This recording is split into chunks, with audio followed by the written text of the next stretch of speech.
One of her twins needed a donor, but the only match was the Millionaire CEO, who shattered her heart. "Mrs. Carter, I'm afraid we've found a compatible donor," Dr. Martinez said, his voice carrying an odd mixture of relief and concern that made Emma's stomach clench with unexpected dread. Emma looked up from where she'd been holding 5-year-old Lily's hand as her daughter slept fitfully in the hospital bed, the latest round of chemotherapy having left her exhausted and pale. "That's wonderful news. When can we schedule the procedure?" "Well, there's something unusual about this situation," Dr. Martinez continued, glancing at his clipboard with an expression that suggested the news wasn't as straightforward as Emma had hoped. "The donor has agreed to the procedure, but there are some complications regarding the coordination of care." "What kind of complications?" Emma asked, though something in the doctor's tone made her suspect this wasn't about medical logistics.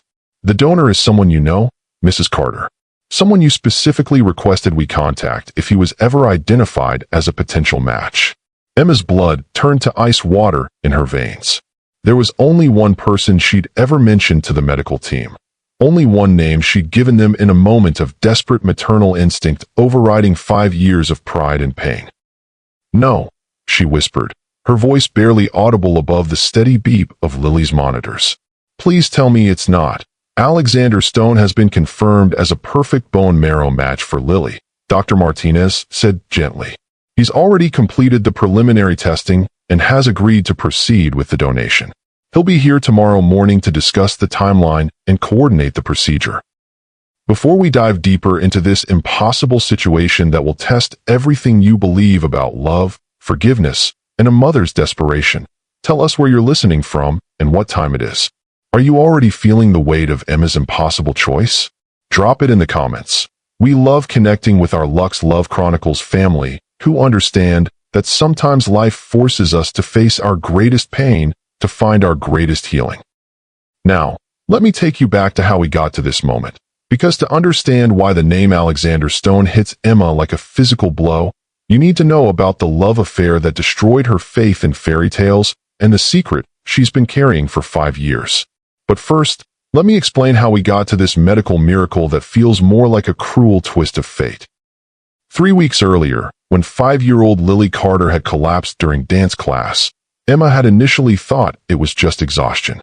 Her daughter had always been the more delicate of the twins, where Sophie was robust and energetic. Lily was thoughtful and tired easily. But when the bruises appeared overnight and Lily's fever spiked to dangerous levels, Emma had rushed her to Children's Hospital of Philadelphia with the kind of bone-deep terror only mothers understand. The diagnosis had hit like a lightning strike: acute lymphoblastic leukemia, the most common form of childhood cancer, Dr. Martinez had explained, but also the most treatable when caught early. Lily would need aggressive chemotherapy followed by a bone marrow transplant to ensure the cancer never returned. The good news is that siblings are often perfect matches, Dr. Martinez had said during that first devastating consultation. "We'll test Sophie immediately." But Sophie, despite being Lily's identical twin, had not been a match. The genetic lottery that had made them look exactly alike had somehow failed to provide the bone marrow compatibility that could save Lily's life. "How is that possible?" Emma had asked, her voice cracking with disbelief. "They're identical twins.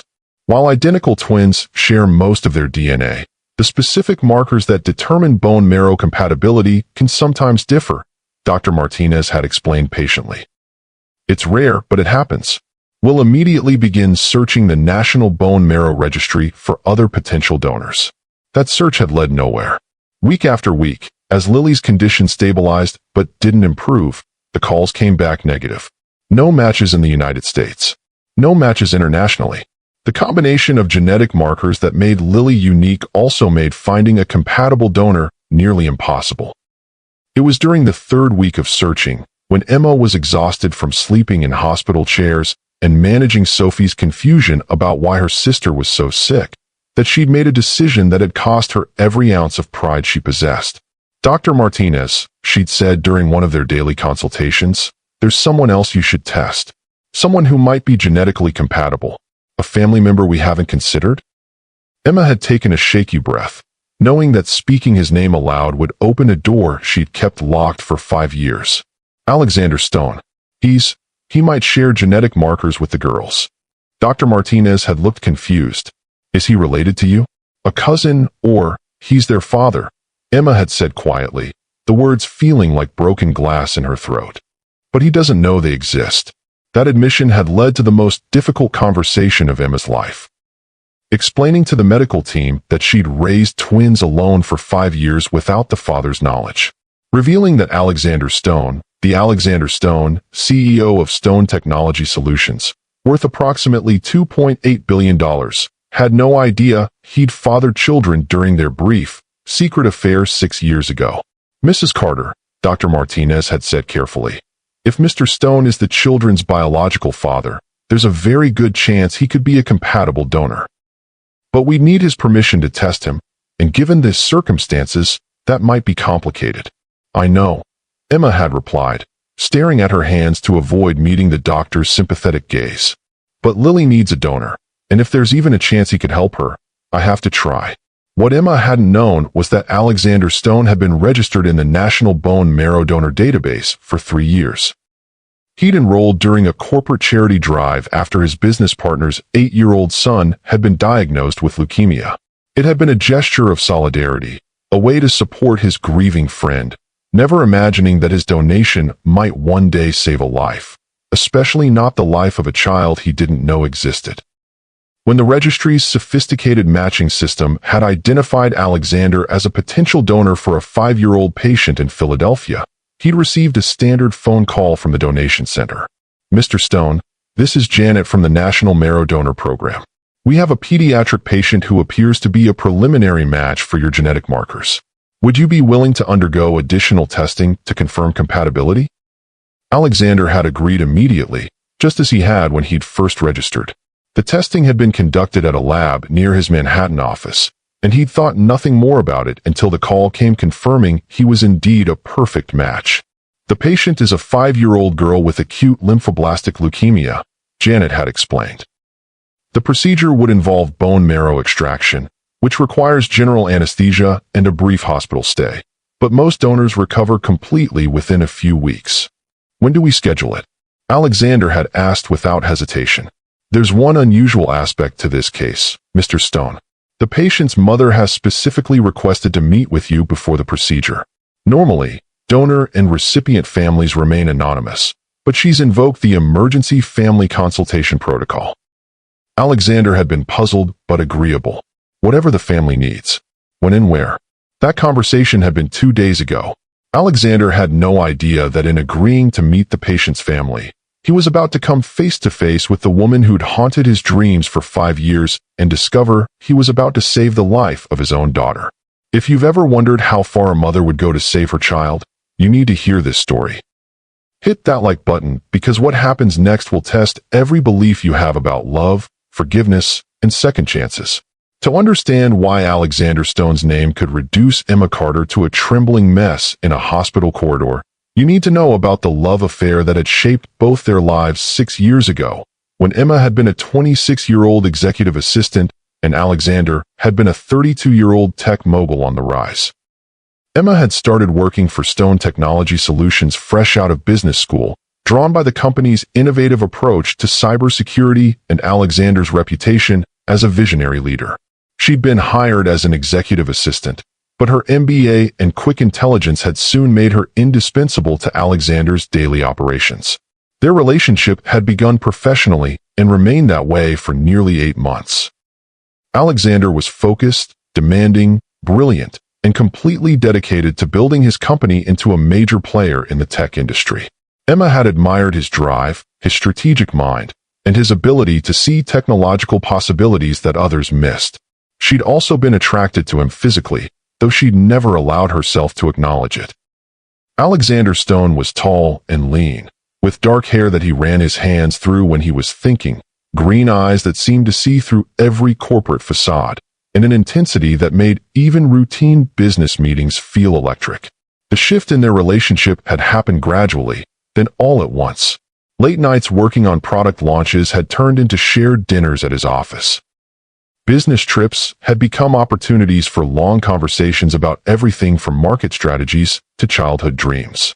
Emma had found herself looking forward to Monday mornings because they meant seeing Alexander again.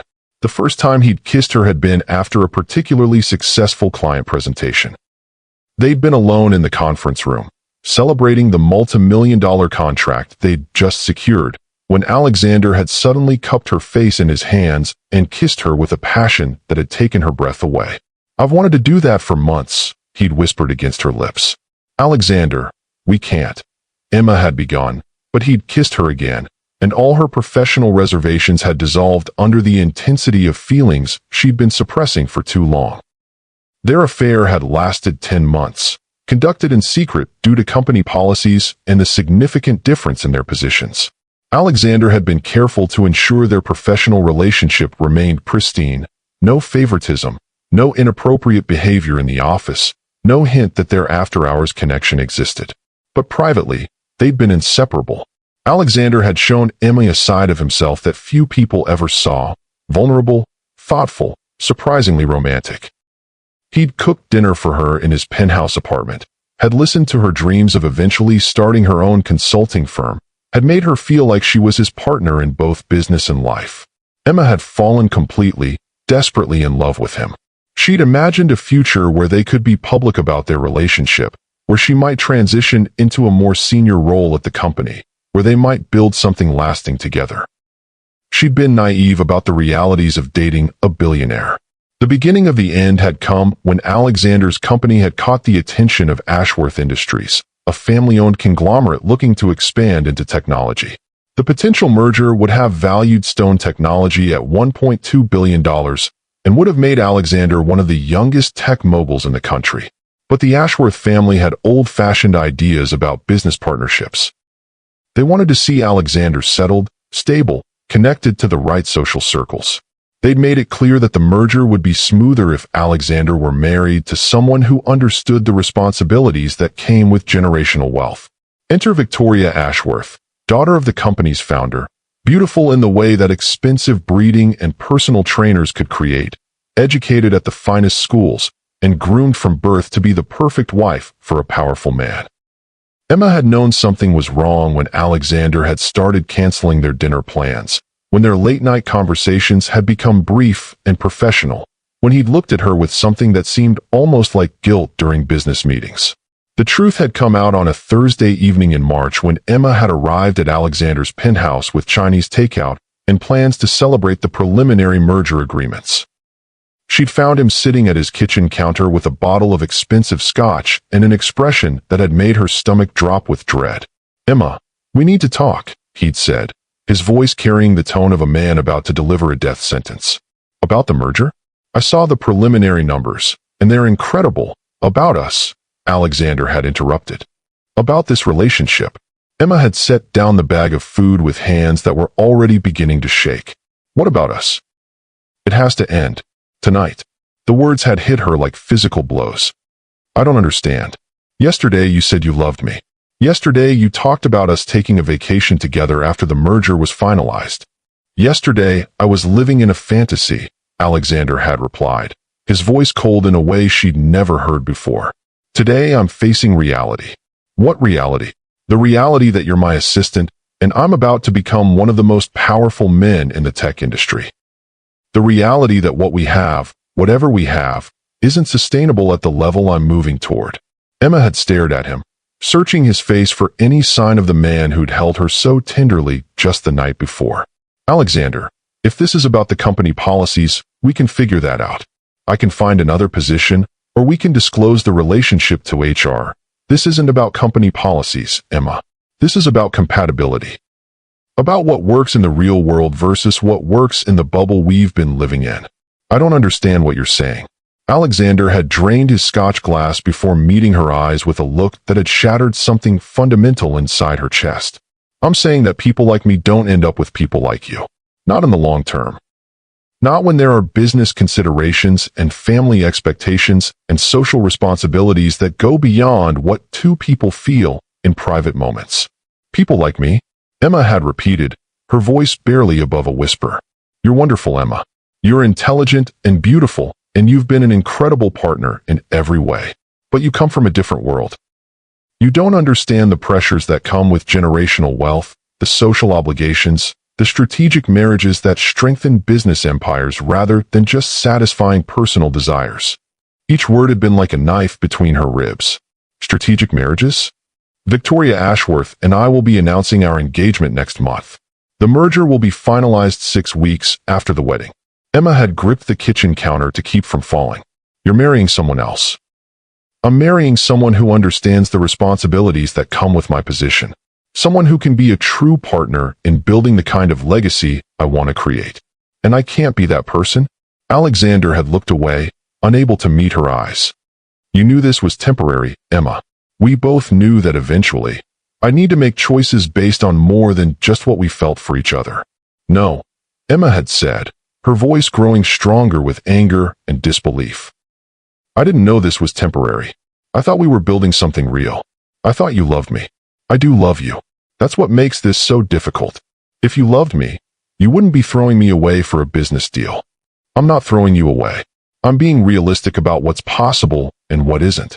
Emma had grabbed her purse and headed for the door, needing to escape before the tears that were building in her chest could humiliate her further. Emma, wait. Alexander had called after her. We still need to work together.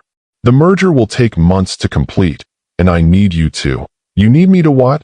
She turned back to face him, her pain finally transforming into the kind of rage that could burn through anything. Help you plan your wedding?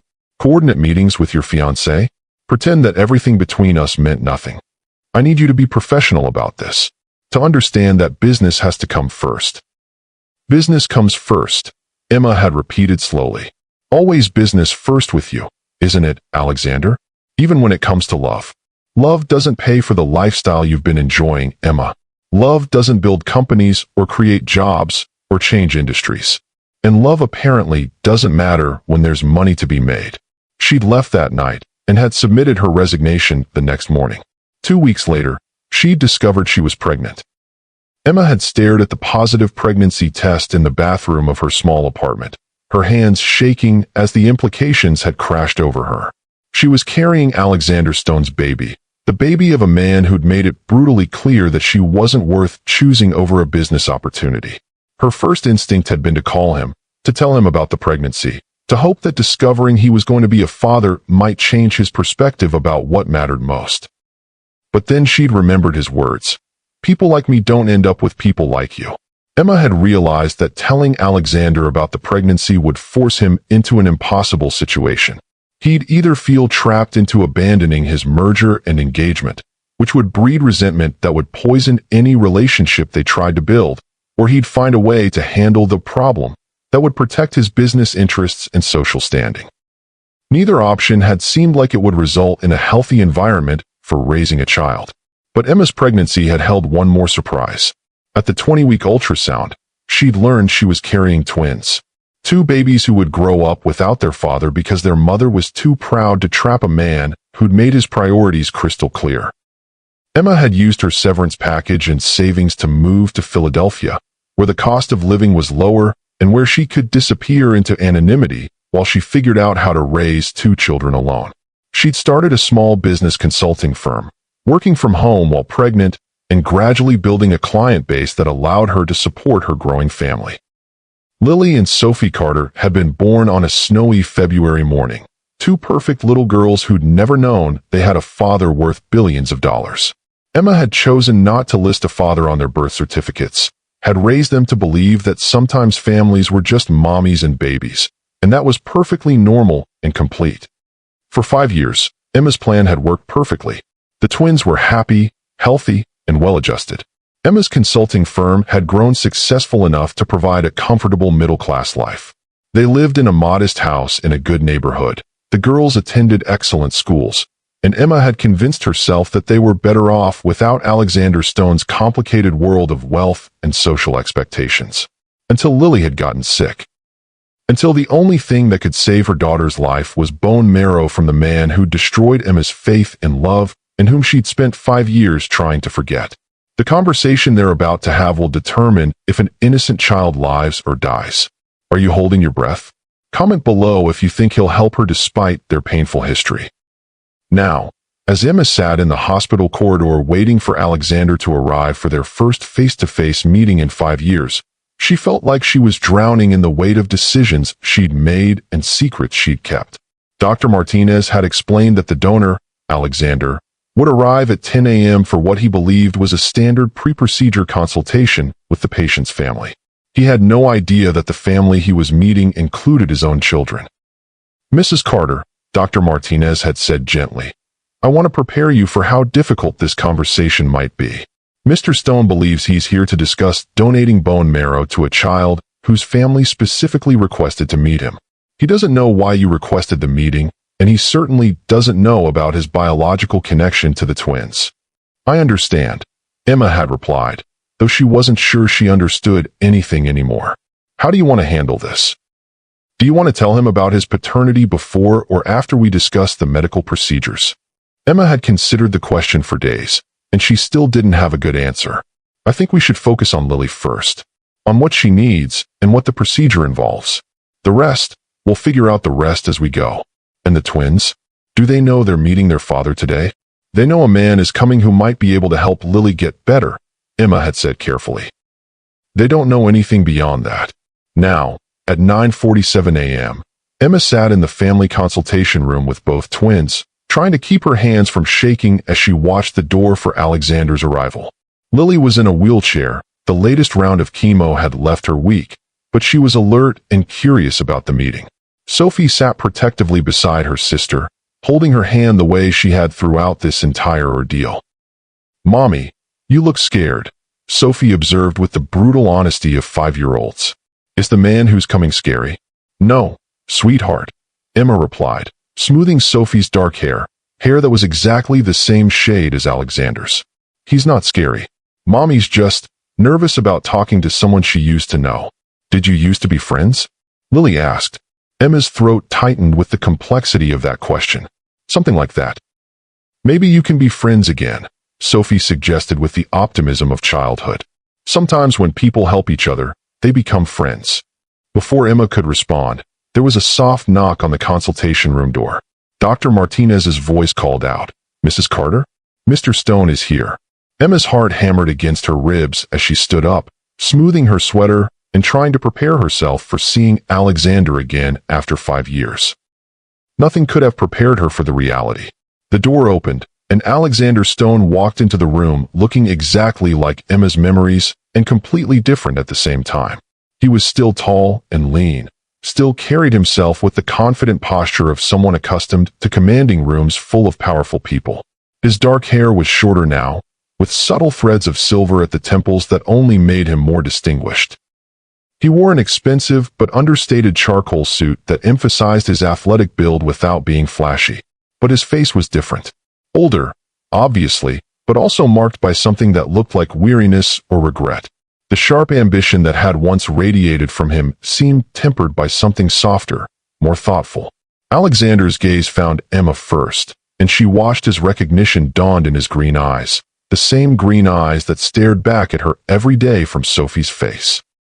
"Emma," he said quietly, his voice carrying a dozen complicated emotions. "I had no idea. When they said the family wanted to meet with me, I never imagined."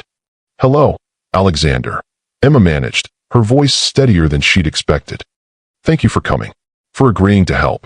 Alexander's gaze moved past Emma to the 2 little girls sitting quietly in the hospital chairs, and Emma watched as his entire world shifted on its axis. The resemblance was unmistakable.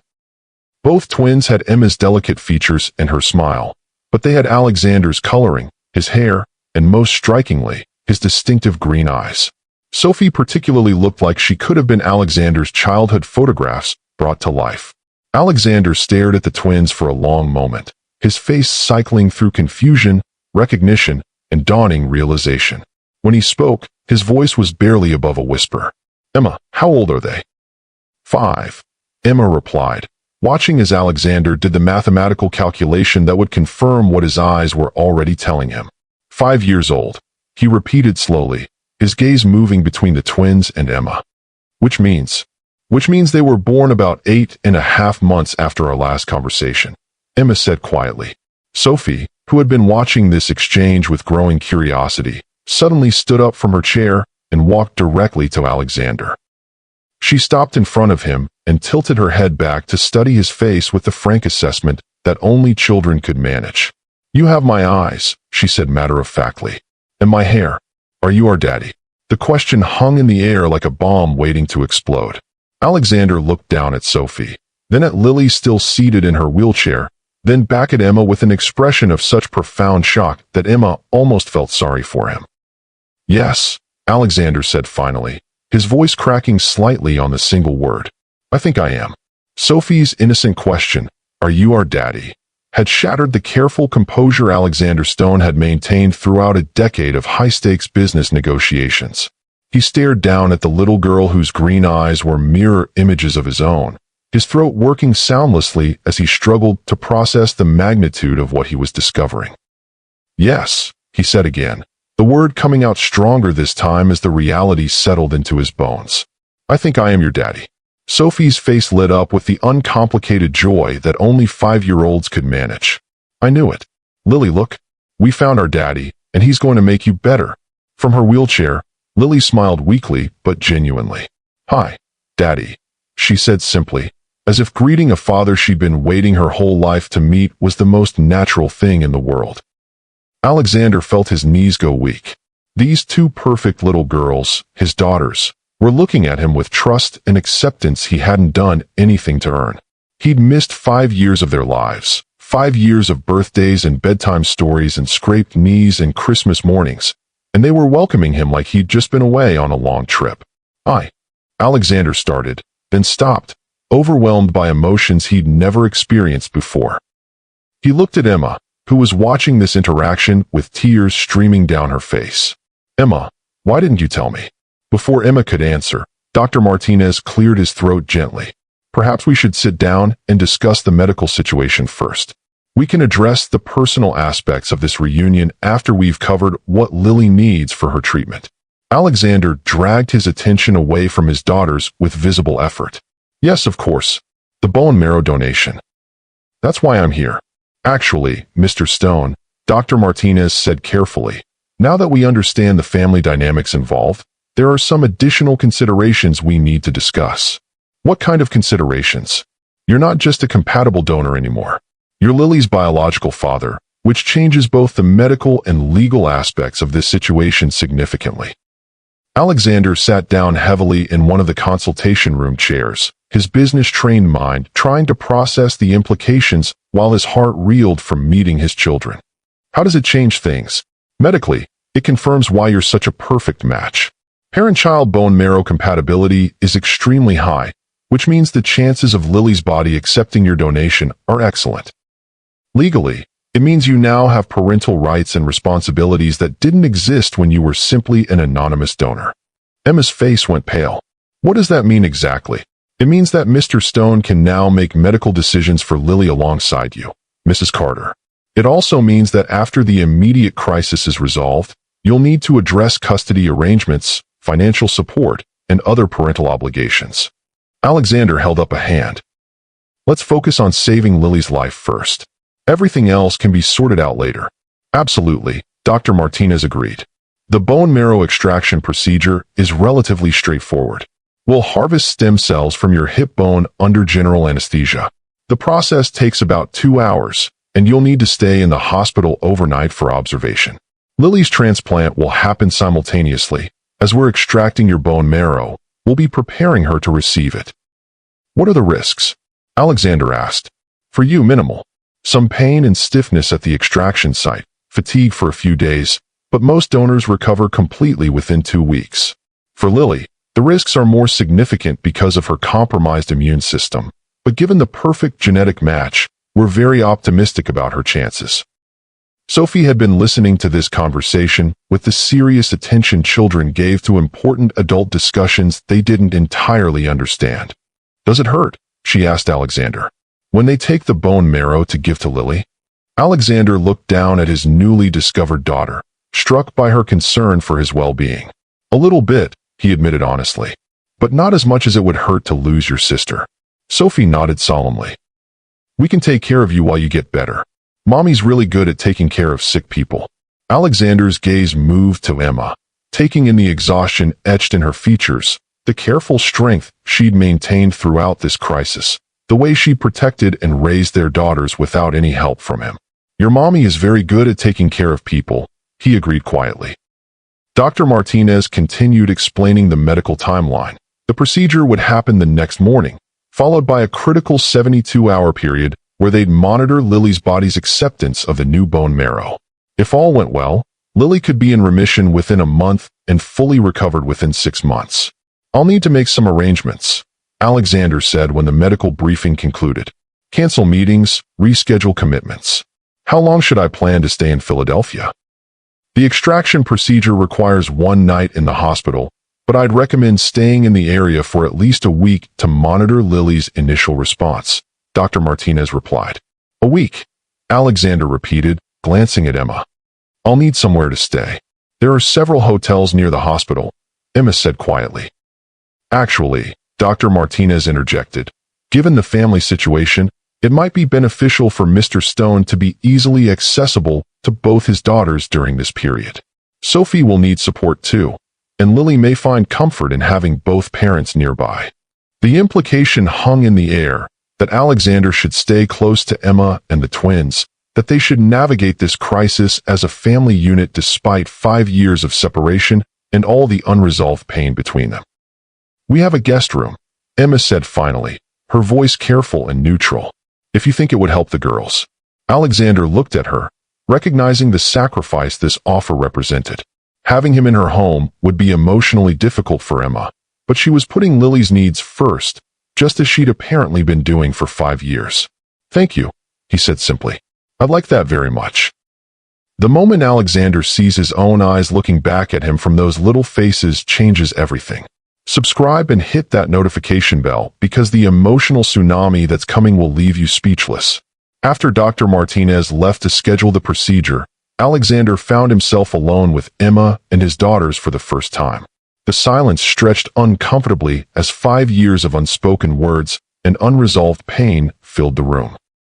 "I should call my office," Alexander said finally.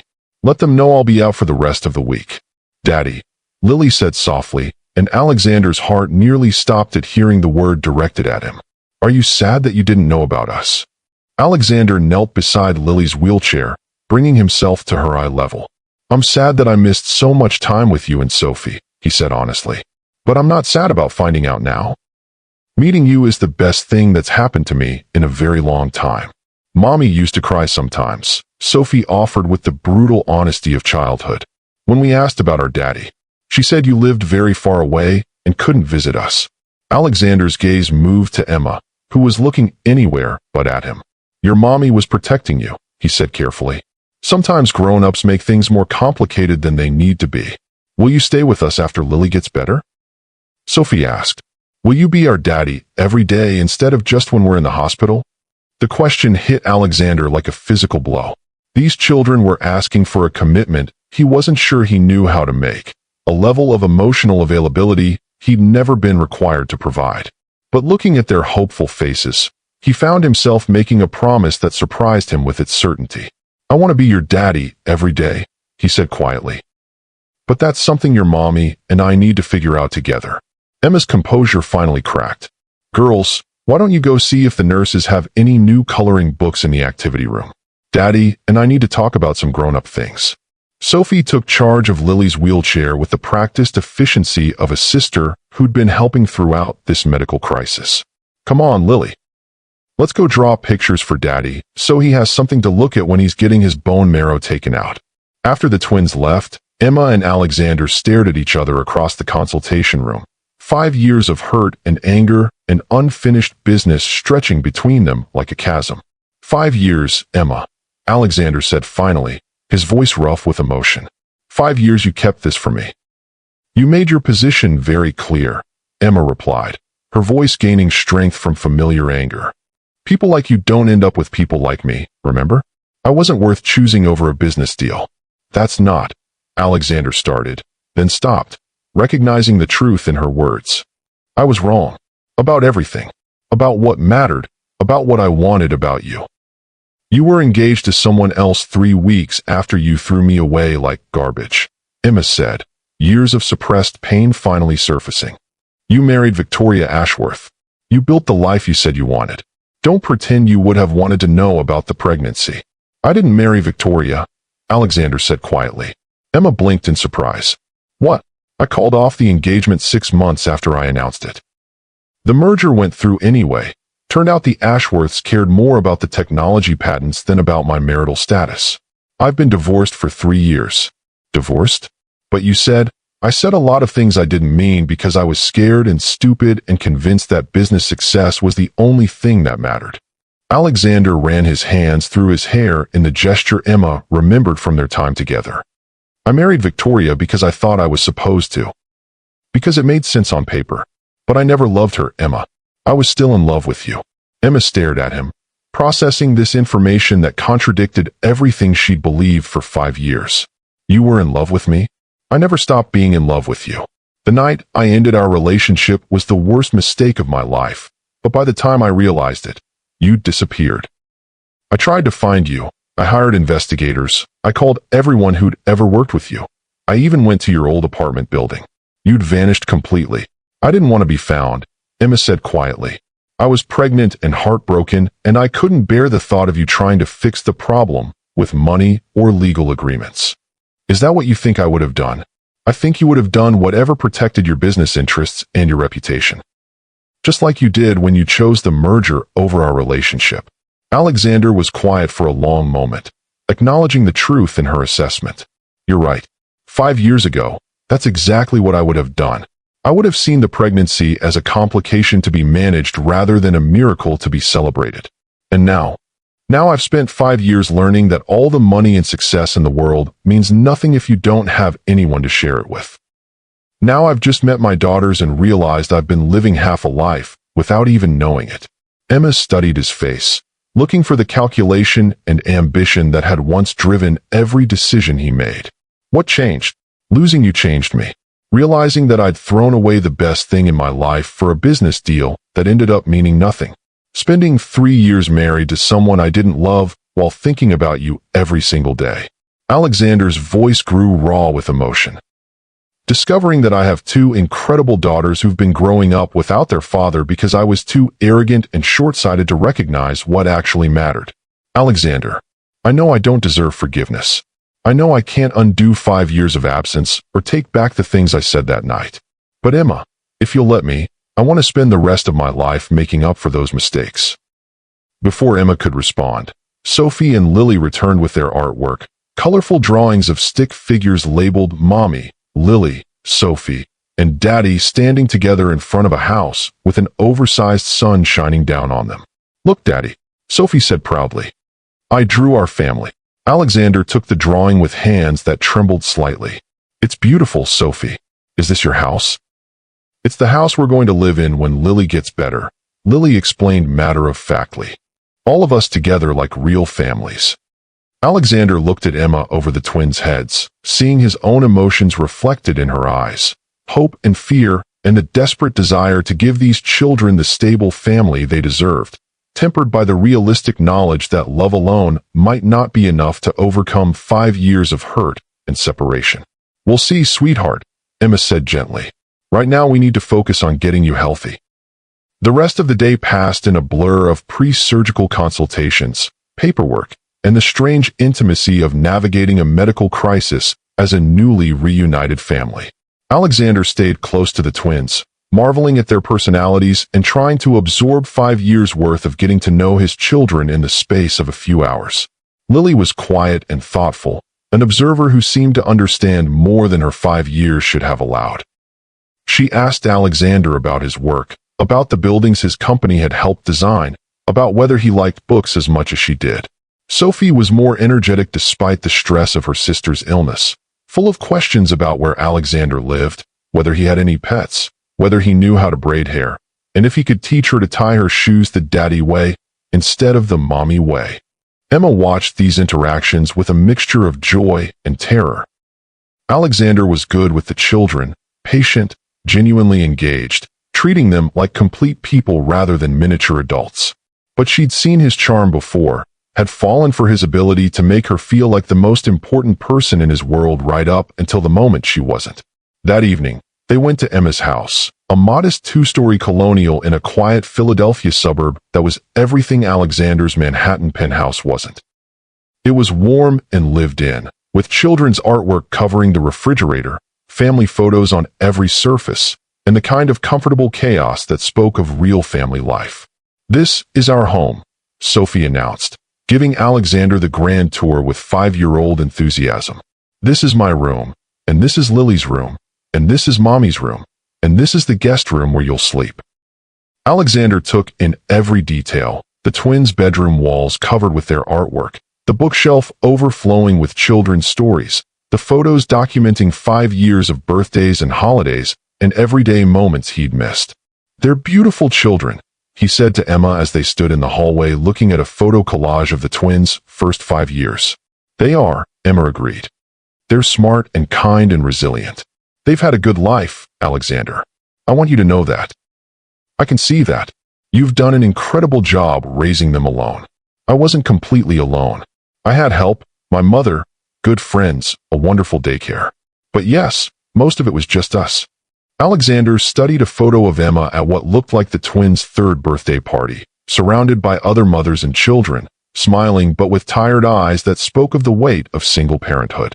"Emma, I want to ask you something, and I need you to answer honestly." "Okay. If I hadn't been a bone marrow match, if Lily hadn't gotten sick, would you ever have told me about them?" Emma was quiet for a long moment. "I don't know," she said finally. "I told myself I was protecting them from the complications that come with your world. But maybe I was also protecting myself from having to see you again. And now everything's different. You've met them, they know you're their father, and there's no going back to the way things were. Do you want to go back?" Emma looked at him, really looked at him, for the first time since he'd walked into that hospital room. "I want what's best for Lily and Sophie. I want them to have a father who chooses them every day, not just when it's convenient or emotionally satisfying. I want them to grow up feeling secure and loved and never wondering if they're worth staying for." "They are," Alexander said firmly. "They're worth everything." That night, after the twins were asleep, Emma and Alexander sat in her living room drinking coffee and talking about logistics, custody arrangements, financial support, how to integrate Alexander into the children's lives without disrupting their stability. "I don't want your money," Emma said bluntly. "I've been supporting them fine on my own." "This isn't about what you want or need," Alexander replied gently. "It's about my responsibility to my children. I've missed 5 years of supporting them. I want to contribute to their future, college funds, activities, whatever they need. And if this doesn't work out, if we try to co-parent and it becomes too complicated or difficult, it will work out because we'll make it work out. Because they need both of us, and we're both going to put their needs first." Emma studied his face in the lamplight. "You sound different. More certain about personal things than you used to be. Losing you taught me what certainty actually feels like. For 5 years, I've been certain that letting you go was the biggest mistake of my life. Meeting our daughters just confirmed that." "Our daughters," Emma repeated softly. "Our daughters," Alexander confirmed. "I know I have to earn the right to be their father, Emma. I know that title comes with daily choices and consistency, and putting them first even when it's inconvenient. But I want to earn it." The next morning arrived gray and cold, matching the anxiety that had kept both Emma and Alexander awake most of the night. They returned to the hospital early, where Alexander underwent final pre-surgical tests while the twins tried to distract themselves with coloring books and tablet games. "Are you scared, Daddy?" Lily asked as Alexander was being prepped for the bone marrow extraction. "A little bit," Alexander admitted, kneeling beside her wheelchair. "But I'm more excited than scared because this is going to help you get better." "I'm scared too," Lily confessed. "What if it doesn't work?" Alexander took her small hands in his larger ones. "Then we'll try something else. But Lily, I want you to know something very important." "What?" "No matter what happens with the procedure, I'm going to be your daddy forever now. I'm going to be here for every doctor's appointment and every birthday and every time you need someone to read you a story or help you with homework. You're never going to have to wonder if your daddy loves you, because I'm going to make sure you know it every single day." Lily's eyes filled with tears, but she was smiling. "Promise. I promise." Sophie hugged Alexander fiercely before he was taken into surgery. "Take care of Lily's bone marrow, Daddy. Make sure it's the very best kind." "I will, sweetheart." The bone marrow extraction took 3 hours, longer than expected because Alexander's bone marrow was so healthy that the doctors were able to harvest extra stem cells to ensure the best possible outcome for Lily. Meanwhile, Lily underwent the preparatory chemotherapy that would eliminate her existing immune system and prepare her body to accept her father's bone marrow. Emma spent those 3 hours in the surgical waiting area, alternating between pacing and sitting in uncomfortable plastic chairs, her mind cycling through every possible complication and outcome. When Dr. Martinez finally appeared with news that both procedures had gone perfectly, Emma burst into tears of relief. "Alexander is in recovery and asking for you," Dr. Martinez said. "And Lily is receiving the bone marrow transfusion now. We should know within 24 hours if her body is accepting the new cells." Emma found Alexander in a hospital bed, pale but alert, with bandages covering the extraction sites on his lower back. He was trying to sit up when she entered the room. "How is she?" he asked immediately. "The transfusion is happening now. Dr. Martinez says the next 24 hours are critical." Alexander nodded, then winced as the movement pulled at his surgical sites. "Where are the girls?" "Sophie's with my mother in the family room. I told her you'd want to see her as soon as you were awake." "I do. But Emma, first I need to tell you something." "What?" Lying in that operating room, knowing that part of me was going into Lily to save her life, it made me realize something I should have understood 5 years ago. "What's that?" "Family isn't something you fit into your schedule when it's convenient. It's not a bonus you add to your life after you've achieved everything else you want. Family is the life. Everything else, money, success, recognition, it's all just scaffolding around what actually matters." Emma sat down in the chair beside his bed. "Alexander, I know you don't trust me yet. I know I have to prove that I've changed, that I can be the father Lily and Sophie deserve and the partner you deserve. But Emma, I need you to know that this isn't about guilt or obligation or trying to fix my mistakes. What is it about? It's about the fact that meeting our daughters and seeing what an incredible mother you've become has reminded me who I am when I'm with you. I'm not the calculating businessman who puts deals before people. I'm not the man who's afraid of choosing love over security. With you, I'm the man I always wanted to be but was too scared to become." Emma was quiet for a long moment, processing his words against 5 years of hurt and self-protection. "And if the girls and I don't fit into your life as neatly as you hope, if being a family is messier and more complicated than you're imagining, then we'll figure it out together. We'll make mistakes, and we'll learn from them, and we'll keep choosing each other every day until it gets easier." Before Emma could respond, Sophie appeared in the doorway with Emma's mother, eager to see her daddy after his surgery. "Are you okay, Daddy?" Sophie asked, climbing carefully onto the hospital bed beside Alexander. "I'm perfect," Alexander replied, wrapping his arm around his daughter. "How's Lily?" "She's sleeping. Grandma says the new bone marrow is like seeds that have to grow in Lily's body to make her strong again." "That's exactly right. And while we're waiting for those seeds to grow, I'm going to tell you and Lily stories about all the things I want to do with you when she's feeling better." "What kind of things?" "Well, I want to teach you both how to ride bikes and take you to see the ocean and help you build the tallest sandcastle anyone has ever built. I want to take you to work with me sometimes so you can see what Daddy does during the day, and I want to learn how to braid hair and paint fingernails and all the important daddy skills I missed out on." Sophie giggled. "You don't know how to braid hair?" "Not yet, but I'm a very fast learner." Over the next 72 hours, as they waited for signs that Lily's body was accepting Alexander's bone marrow, their makeshift family fell into a rhythm of shared hospital vigils and tentative bonding. Alexander proved surprisingly adept at entertaining a recovering 5-year-old.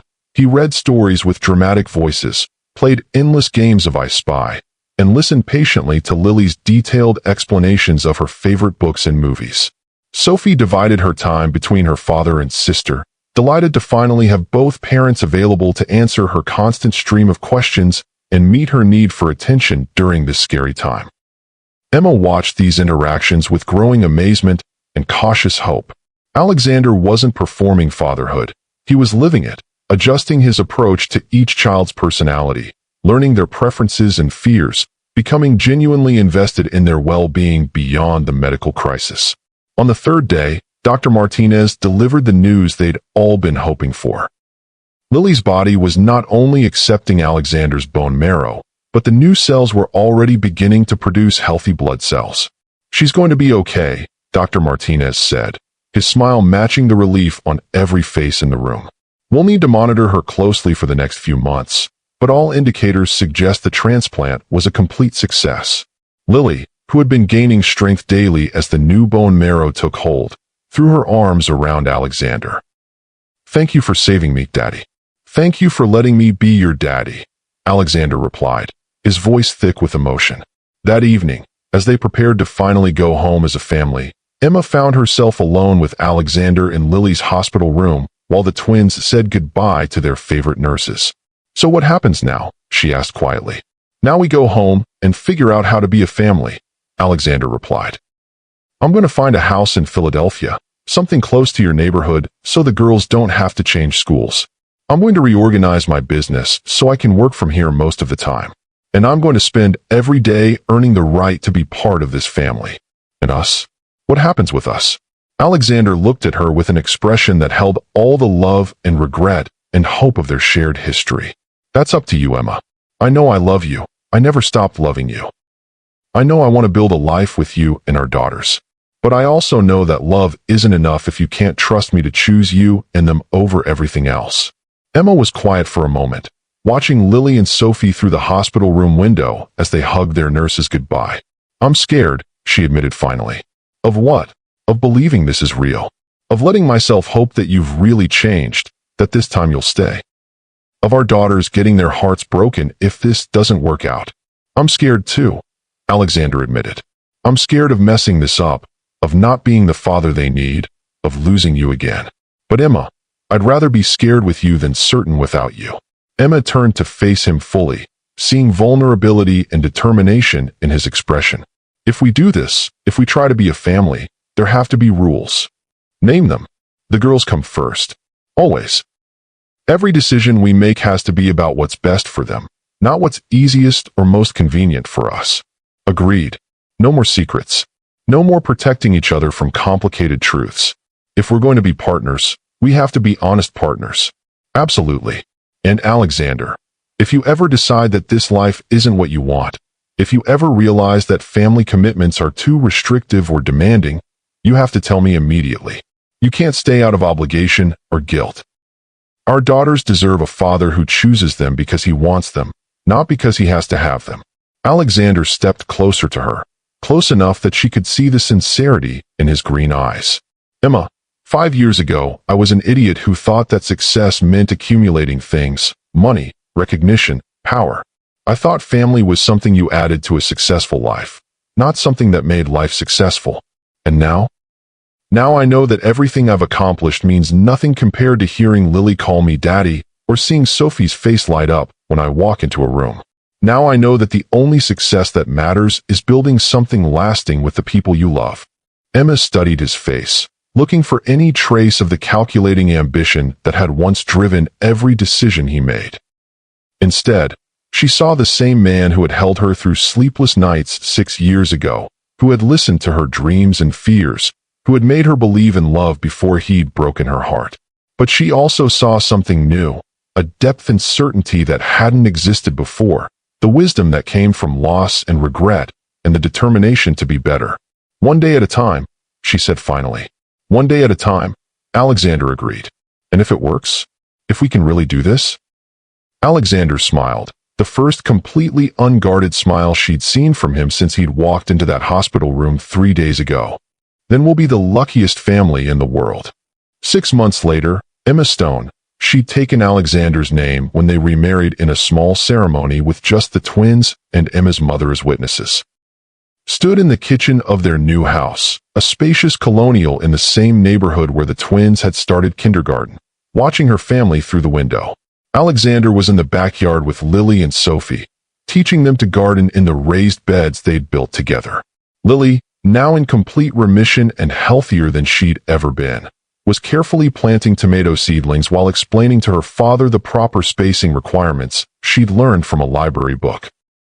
Sophie was more interested in digging holes than planting anything, but Alexander listened to her chatter about earthworms and soil composition with the same serious attention he'd once reserved for board meetings.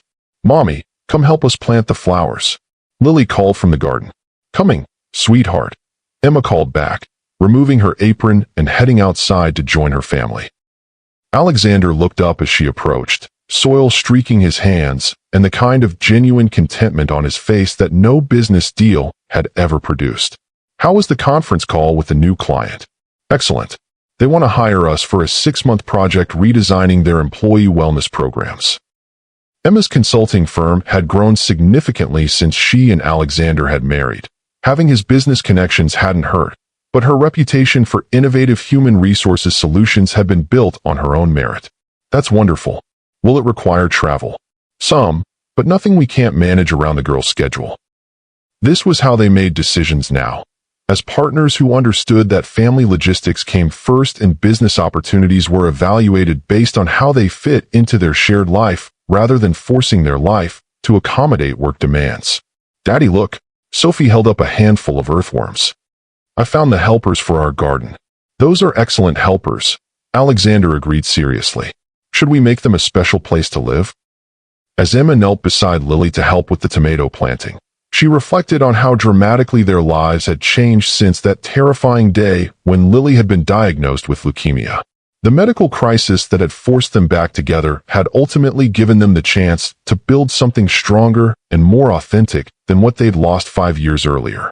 Alexander had kept every promise he'd made. He'd relocated his business operations to Philadelphia, restructuring his company to allow him to work primarily from home.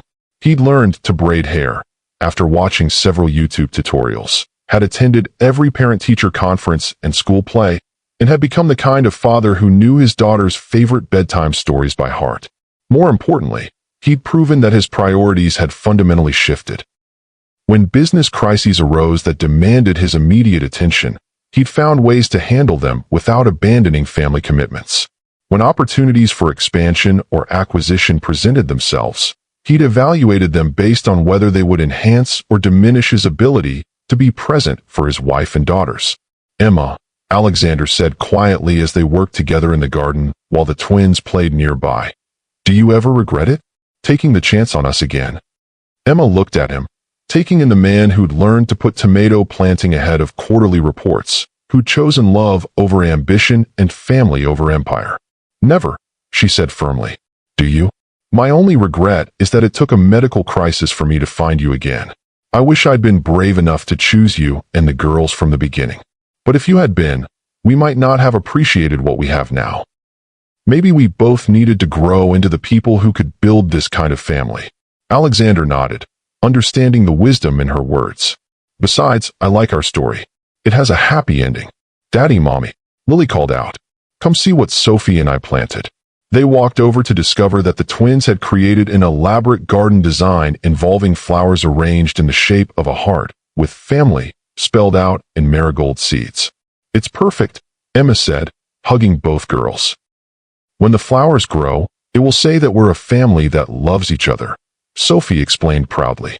"We are indeed," Alexander agreed, wrapping his arms around all 3 of his girls.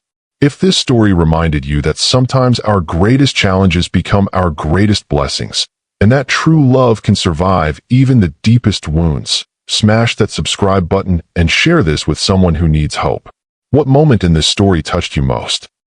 Drop it in the comments below, and remember, sometimes the people who save our lives are the ones we thought we'd lost forever. The truest test of love isn't whether it survives good times, but whether it can grow stronger through crisis and forgiveness. Emma and Alexander discovered that when you choose family over pride, healing over hurt, and love over fear, you don't just get a second chance, you get a better chance, built on the foundation of who you've become rather than who you used to be. This has been another story from Luxe Love Chronicles with Mr. Wentworth, where love always finds a way and families are built through choice, commitment, and the courage to put each other first. Until next time, remember that it's never too late to become the person your family needs you to be, and sometimes the most precious gifts come wrapped in the most unexpected circumstances.